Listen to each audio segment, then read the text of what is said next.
outside the offices of the Crown Prosecution Service.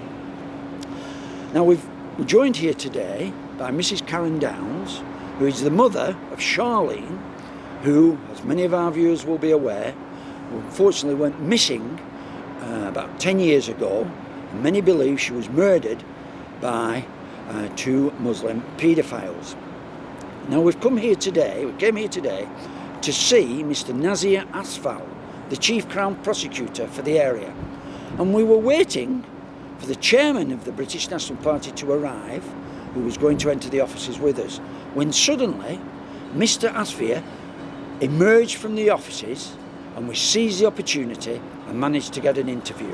And you can watch that interview right now. We were wondering why you didn't respond to our... I've sent it to my headquarters, they're going to deal with it, so when they've dealt with it...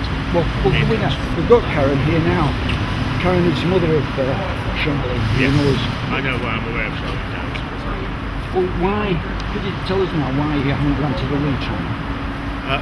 There's no retrial, the police have to carry out the investigation.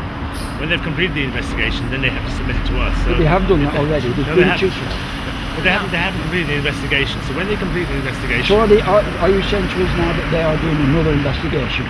No, any inquiry involving a missing child or a homicide has to be, it's never closed, so they will have to continue to carry out the investigation.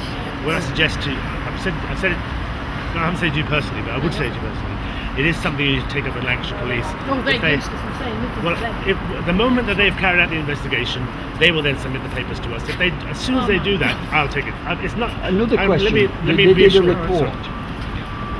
When they did the investigation into Charlene's disappearance, yes, they discovered that there was a Muslim paedophile cartel operating in Blackpool, which involved the abuse of up to 60 children. 11 takeaways where they state that it was just the workers and the owners of these takeaways that were involved, and none of these people have been prosecuted or brought to trial. I can tell you what's been happening since 2011, since I've been here. As you undoubtedly know, I was the one who brought the Rochdale prosecution. I've dealt with the Bolton prosecution. I've dealt with the Burnley prosecution. I will take Nobody should tell me that I'm not taking this matter seriously. So any issues in relation to grooming gangs or the like, these are things that I deal with on a regular basis. But I can't do that without the evidence. The evidence comes from the police.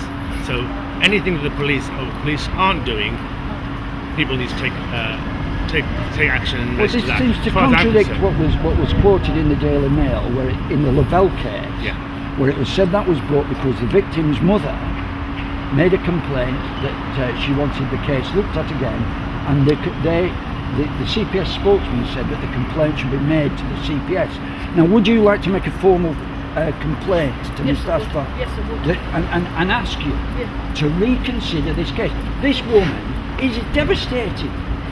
I can't tell you how devastating it must be. I mean, if you lose a child, especially in these circumstances, in any circumstances, it must be tragic and devastating. There is a process. The process is the police have to carry out an investigation. Once they've carried out an investigation, they have to submit the evidence to us. If they don't do that, then there's nothing we can do. But they must have done that in order for you to mount a trial in the first place. They did previously. I wasn't there. I wasn't even here at that time. My perspective is that there were some issues that the judge had in relation to the evidence that was produced, and that's the reason why the trial was stopped. Now, if there is fresh evidence, if there is evidence that we can look at, then we will look at it. If we submit evidence to you, there are reasons to believe that members of the jury knew the people who were being prosecuted. Would you then reconsider the matter? Again, it doesn't come to me. It has to go to the police. I can't carry out... You don't seem to be really grasping this. No, well, you don't mind me saying so, but 10 years. No, I accept what you say. Can I assure you this? One of the very first things that I did when I came up here was to look at the Chantal case, because I'd been aware that something was amiss. Particularly Charlene's case. I was very much aware that there was something amiss in that case. I wanted to find out more about it. I asked the police for more. I continue to ask the police for more. If there comes a time when there is sufficient evidence for me to look at it, I'll look at it. So you're saying now on camera that you are willing to look at this again if some more evidence is presented? Absolutely. We do that. I've told the police this twice, 3 times, I think, in the last 3.5 years.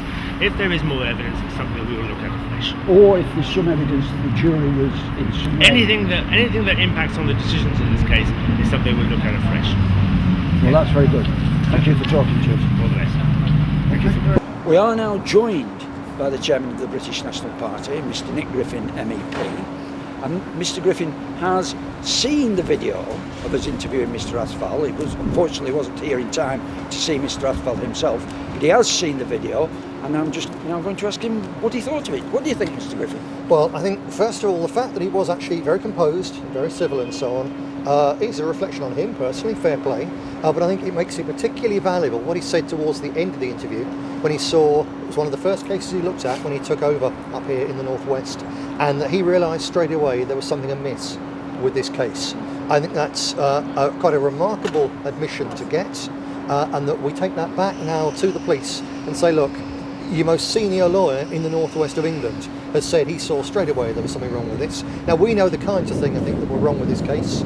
The police, the whole police handling the investigation, and in particular the fact that it's common knowledge in Blackpool the jury was corrupted by members of the jury knowing the defendants. I think he knows that, and really allows us now to push with the police to say, right, do something about it. I know he said this case is never closed. It's never closed, but it's sat in a dusty corner somewhere in the file. Get that file out and work on it. So you think the next step is get to the police? I think the next step is to get to the police, and also to step up as well as that now parallel, because he's saying there's something seriously amiss with how they handled it.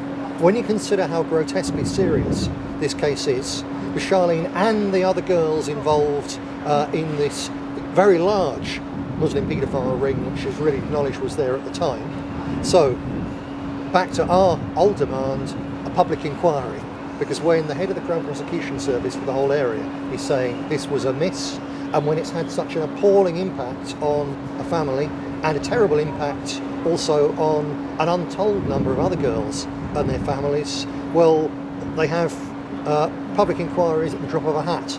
If it's a member of an ethnic minority who's been let down by the police, sometimes they are let down by the police, and under those circumstances a public inquiry may well be correct, and it's sure as hell correct in this case. So I'd say public inquiry now. Thank you very much for speaking to us, Mr Griffin. Thank you. Thank you.